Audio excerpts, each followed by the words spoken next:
Hybridization programs between humans and extraterrestrials go back to tens of thousands of years, especially in recent time, particularly in my lifetime. Millions of people on Earth, in fact, are involved with a variety of different extraterrestrial galactic races with these galactic space programs in higher dimensional levels, of course, and they have no idea. Very, very few are aware. And Yael hybrid race, a loving race, is just one of many hybrid races that are currently involved with humans and with human immortal multidimensional DNA.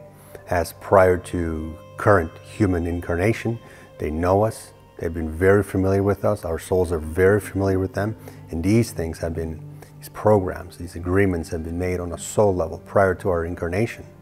And our soul comes from a completely different realm of existence, not like Earth, nothing like Earth. This is a very dirty, dense density. Yael hybrid race is an extremely peaceful race. Brings a smile on my face. So loving, very benevolent, extraordinarily loving fourth density race. They live on crafts. And there are many different hybridized versions of Zeta Reticuli races, and Yael race are just one of those 5 main, biggest hybrid, most talked about, most common races between humans and the Zetas. Yael race are, in fact, a family to Essassani, to the other hybrid races, including Shikani and Shael and Pleiel. And all of these races are very close together. They're family to one another. They're family to us.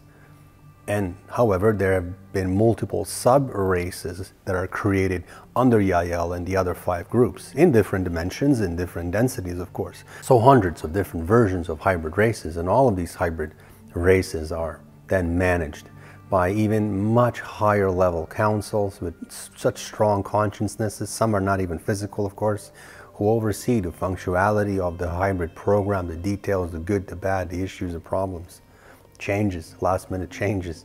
And as an extraterrestrial contactee in both external, astral, and on craft, I've seen a variety of different extraterrestrial races, and all of them speak very highly of the Yael race.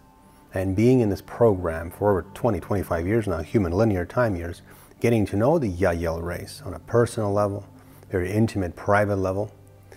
The main point of contact of mine is an adult female, approximately 100 to 110 pounds, 5'8", 5'9", light blue skin, larger head than us, stunning, gorgeous face with green and yellow eyes, and sometimes light blue eyes. Very thin and lean and extremely fit. Very small mouth, no ears, no hair, incredibly sensual and affectionate, very nurturing and caring. And we meet approximately a few times per month in the astral or out of body, sometimes on their crafts if children wish to play with me as the genetic donator, as the father. And as of lately, it's been more frequent as their presence on Earth is very, very frequent. The Yaels are in fact a future human race. So one of the future human race, if we put aside the linear time, our clocks and watches out of current moment, and out of the last 3 generations of the hybrids, the 3rd generation is the Yael race. And us humans are also a hybrid race. This is not even our planet. This is not even our moon. We're just hybrids here. There's no need to ever fear the Yaels and Sassanis. They're extremely benevolent, remarkably loving, exceptionally loving, with peaceful and they're peaceful, gentle, kind. They love humans. They love our nature, our animals, our rivers, our elementals. They love our families. They know all about our families. And our higher self has agreed to be involved in this program, in this incarnation. Prior to our birth, the higher self knows very well all the members of the particular hybrid races, and there's always a point of contact, and the soul knows that. They are, in fact, a humanoid in nature. They're very similar to us. So standard, normal, 2 arms, 2 legs, 1 head, ears, fingers, mouth, like the whole thing. And the main difference is that from what I've seen is that their eyes are different color, green, yellow, and so forth. Their eyes are bigger, 2.5 times bigger than ours. Their heads are slightly larger, and there's 3 colors to them, generally. Light blue, off-white or white, and a light gray.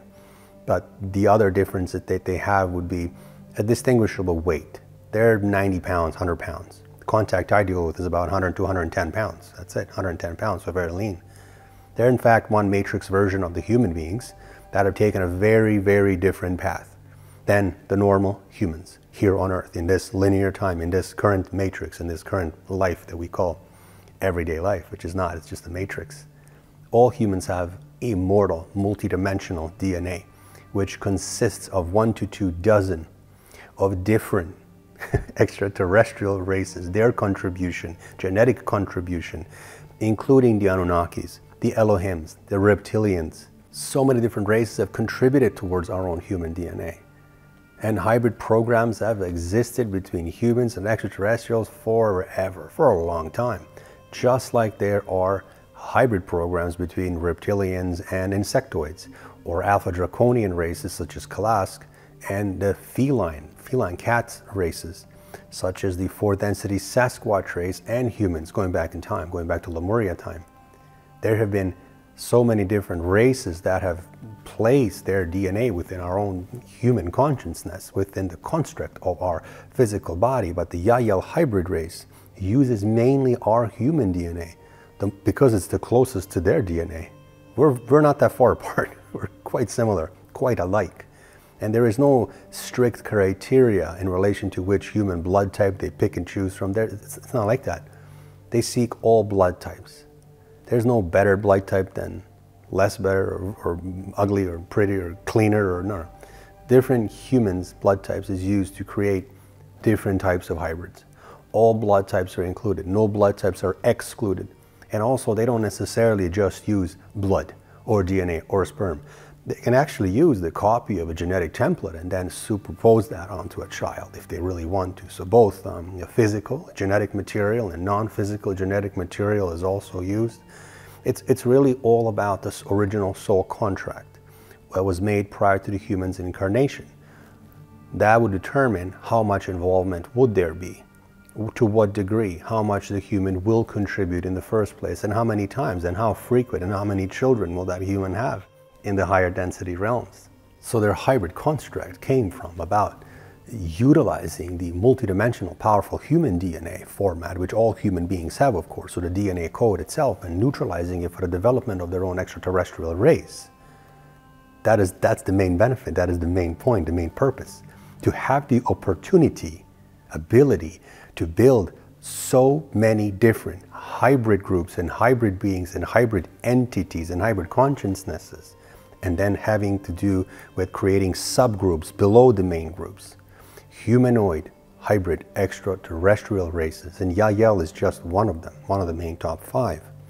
The history of the hybrid program is quite deep, very complicated, very extremely complex. But the history and what I know about it and what resonates with me the most, what I've personally been told, informed, and almost educated on, is that it all started with the Greys, aka Greys, primitive word, but they're called Zeta Reticuli, or the Zetas. That's the proper name.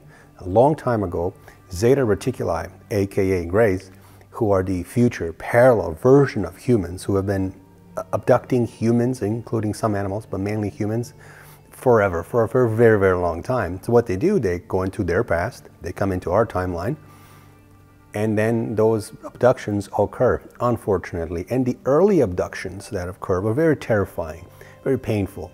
It left tremendous amount of trauma and fear into humans, which then they carried over that trauma and fear via their DNA or DNA memories. And in fact, we carry over fear and trauma from generation to generation to generation via DNA memories, epigenetics, and the ancestral fear particularly keeps going forward and forward and forward, which must be uninstalled and healed eventually. But all of this happens within DNA memories. Epigenetic memories can be passed down from generation to generation, in fact, up to 14 different generations, all via DNA. So Zetas, they had no idea how to relate to our own human emotions, love, unconditional love, compassion, things of that sort. They were specifically concentrated on expanding their own race and saving their race. And that's all it was. It was just saving the race, tunnel vision. Saving the race, saving the race, saving the race. They didn't understand our emotions, so that created a lot of trauma for people. They had pure tunnel vision, best way to put it. And to this day, honestly, 40, 50 different percentages, I would say, of the Zetas have no idea about our human emotions still. They're not even organic, some of them.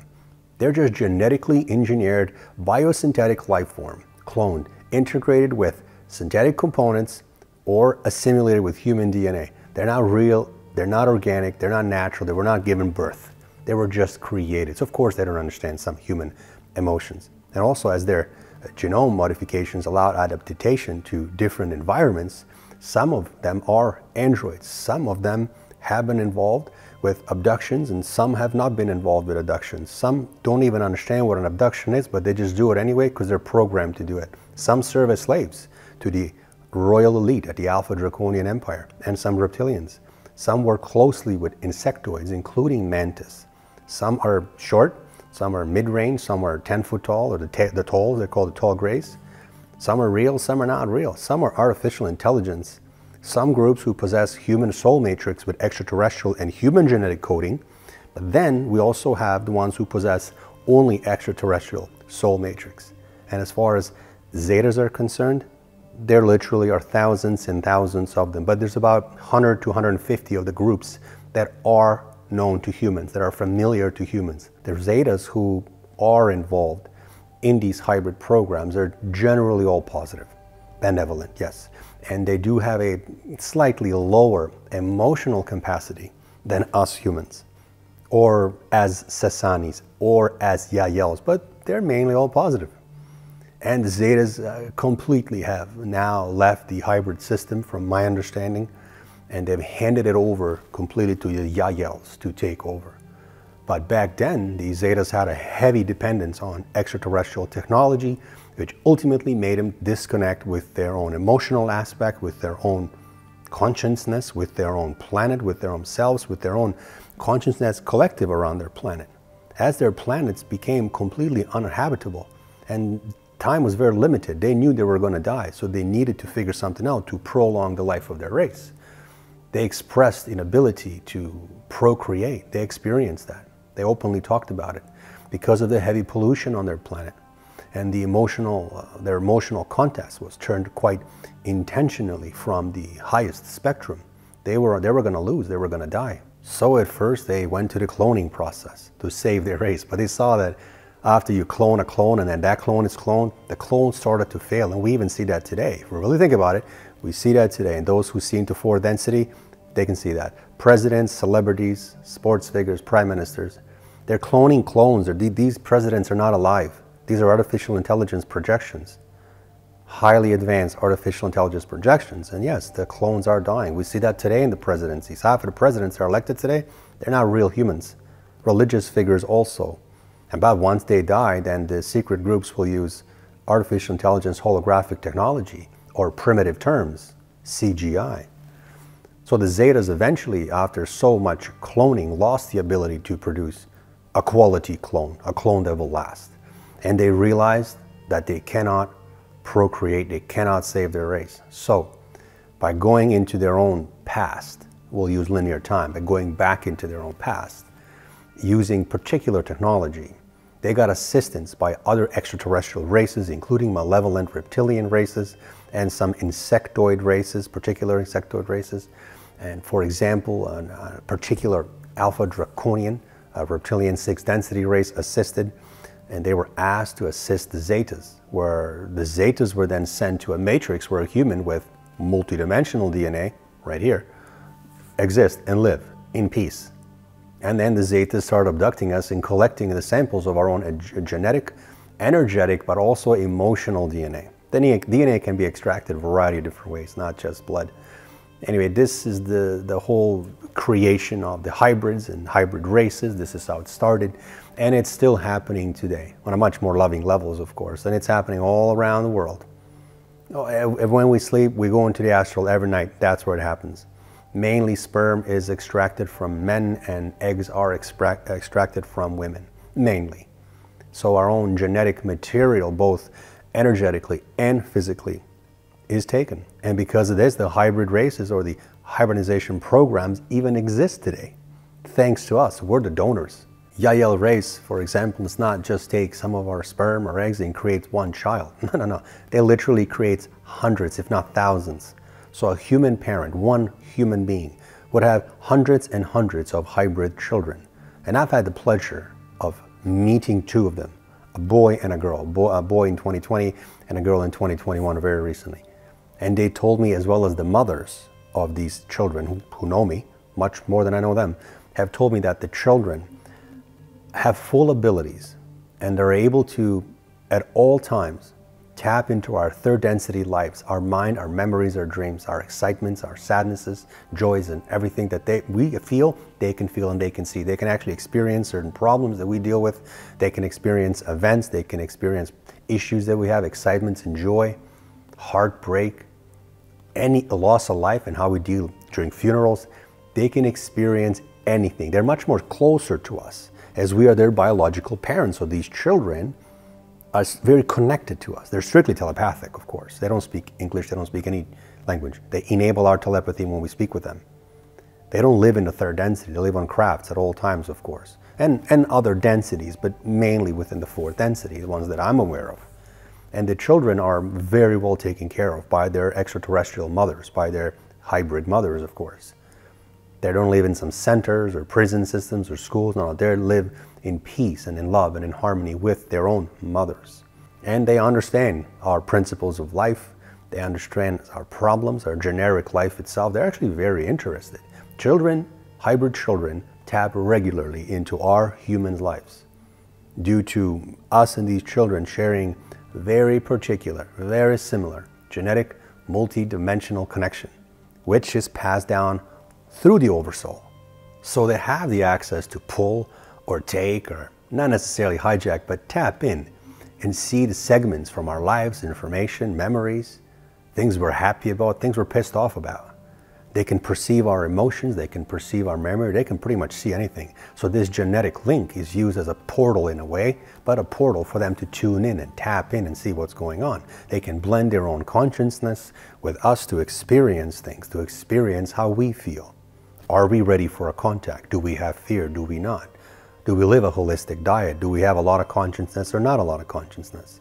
Or they can just project out almost an apparition of them, holographic in nature. So instead of them physically coming here, physically opening a portal to come in here, they would just project a projection of themselves. And it would be more of an advanced fourth dimensional, fifth dimensional silhouette that would occur. When I first found out about the Yahyels, it was a physical contact. And this happened in 2018, summer of 2018. I woke up in my own bedroom. I live alone. I have no children, no pets. I'm not married. And I was woken up by my alarm, which was on the right. And it's a very loud song that's programmed into this little iTunes thing. And as I pressed the disable part to stop the song, I noticed a body there. And there was a 4-foot male, big, obviously black eyes, larger head, standing there. Right, literally 2-3 feet away from me, just levitating a few inches off the floor. He wasn't standing, but he was levitating. But he controlled his balance. He was perfectly still. And immediately, I said to myself, this isn't real, obviously. So I said, is this real? And he nodded his head, as in this is real. So I realized it was real. I was trying to control my emotions and control my fear levels. My alarm was still playing. The song was playing. So I said to him, I'm going to turn that off. And he said, okay. And I pressed the thing and I turned off my alarm. And he stood there and just watched me. And I remember moving my head like this to see him. And he moved his head. He copied me like a dog copies its owner. And he calmly just said straight up in peace, he said, we're a family. You're in a hybrid program. We know who you are. I come in peace. I'm not here to harm you. I said, who are you? Where are you from? And then he identified that they are from a Pleiel race, a Yahyel race. And literally floated back into the wall. He didn't even walk. He just disappeared into a dry wall, my dry wall, with a picture on it. So I always knew that extraterrestrials are real. I always had many different experiences as a young child, which I identify now. They were experiences, craft boardings. I was even taken to a template layer at one point. I had a 28-hour missing time in Moscow, Russia, a couple of years ago. And then I went to a craft. So I understood all of this, but I've never met one. And I knew that it's going to be vibrationally difficult and jarring, but actually it wasn't with Yahyels. He projected so much love. So I understood that this was very real. This was not a joke. I wasn't aware of their names. I had no idea what Sasani means, what Yahyel means. So I started doing tremendous research, reading, and even traveling and attending the biggest UFO seminars and expos and trade shows, such as Contact in the Desert, Joshua Tree Park, Indian Wells, and so forth. I even hired top world's regressionists and channelers, such as Barbara Lamb, Bruce Goldberg, James Gilliland, Rob Garthier, a genius of master of channeling Wiki T. Kulfhof in Amsterdam, to understand how am I involved with the Yaels, to understand the program, to get to details, to pull the memories out of my subconscious, to uncover the truth, to relive certain moments and certain previous interactions in the astral and certain timelines. So eventually I found out for a fact that the hybrid program between humans and extraterrestrials, Yael, Sasani, Pleyel, absolutely real, 100% real. A fact, just like incarnation's real. Fast forwarding all these events to today, I have my own humble and beautiful telepathic connection and astral visits and mutually agreed physical encounters, craft experiences, spending time with children. And to this day, I'm in regular contact with the original entity, but also with my female contact from the Yael race. And our contact, I would say, is more frequent now, more free-flowing, loving, easy, no fear, pure intent, open mind, loving heart, of course. It's beautiful. And overall, I've raised my telepathy to approximately 67% now, removed much of my human resistances, removed fear, removed much of the blackness from the third eye, particularly within the third and fourth layer, density layer, healed lots of traumas from past lives, from the childhood memories, and James Gilliland, assistant in this particular thing, healing past lives. But I've had a variety of different visits to the hybrids crafts and their layers, where in a way they hybridized me or changed certain things and enabled certain DNA and opened chakras, both sets, not just the first set. There's 2 sets of chakras. So now that I'm able to fully see them, perceive them, smell them, touch them, enjoy encounters, including sexual encounters, and communicate with them telepathically, it's incredible, especially in the astral, out of body, playing with the 2 children. I mean, for someone like me who doesn't even have children, it's amazing to see a product of mine. He looks like me, just with larger eyes. That's exactly how they look. But also there have been 4th density medical interventions and surgeries, and these surgeries happen often to the members of the hybrid program. The 2 surgeries that I've had in the 4th density, one was on my heart and one was on my brain, as I was facing 2 very highly probable timelines of early death here in this incarnation in my life, aka exit points, but early death. And they prevented that. A tumor was removed out of my brain and a certain valve issue was removed out of the heart. And the adult female, generally, I connect with is one of the most kindest, softest, sweetest, passionate, so well-spoken, articulate, remarkably benevolent. English language cannot explain their love for us. Telepathy only could. And dealing with her, as great as it feels often, it's also not good, because coming out of that state, we understand that we're back in 3rd density, and my body feels that, and it's ugly. The differences, I think, physically between our females, petite, lean, 5'6" or 5'7" females, really is that the fact they have larger heads and slightly larger eyes. But they're pretty much the same. The wonderful thing about her is that she speaks always telepathic and teaches me more and more telepathy. She speaks in segments where she would express a certain statement, a certain series of statements, ideas, icons, numbers, math, and so forth, and project that onto my 3rd eye. So when my 3rd eye downloads it, I'm able to almost open that up like a package at Christmas time and see what's in the package or what's in her message. And when she walks, and most contactees will also resonate with this, they don't walk like we do with weight. One leg and another leg. No. They just flow through the air. They move almost like a ballerina. So if she's trying to say something with, let's say, her body language like we would, they would just move very free flowing through the air. They don't tap on our floor. They don't need to walk. They literally just glaze. They just levitate. And it really looks like they're levitating through the air, flowing. They explain some of the names they use, such as Balboa or certain locations. They talk about unconditional love, love versus lust versus unconditional love, how to enjoy life and find more excitement, how can humans be more artistic, enjoy art and find our talents there, how should we explore music. They're not just some random extraterrestrial race, they're a future version of us. They love us so much. They taught me that every point of consciousness is a fractal singularity of the infinite whole, not a coincidence. No coincidences in quantum universe. And that the reality we are currently living here on Earth, so the reality that we are perceiving, that I'm perceiving right now sitting on this chair, is not absolute. It's actually a tiny fraction of the infinite field of consciousness. It's all connected one way or another. That everything around us is energy. We are energy. I am energy. The trees are energy. Rivers, grasses, everything is energy. And that I'm not just some coincidence, that I'm not just some accumulation of my experience, nor do I come from monkeys or Big Bang Theory nonsense. I am pure consciousness with immortal, multidimensional, powerful DNA. And at the same time, I'm incarnated in multiple different regions across the universe. Here on planet Earth in 2021 is just one of them. The 2 children that I met have told me that they understand us human fathers much more better, much more deeper than the mothers do. And I said, well, how is that possible if you're just a young child?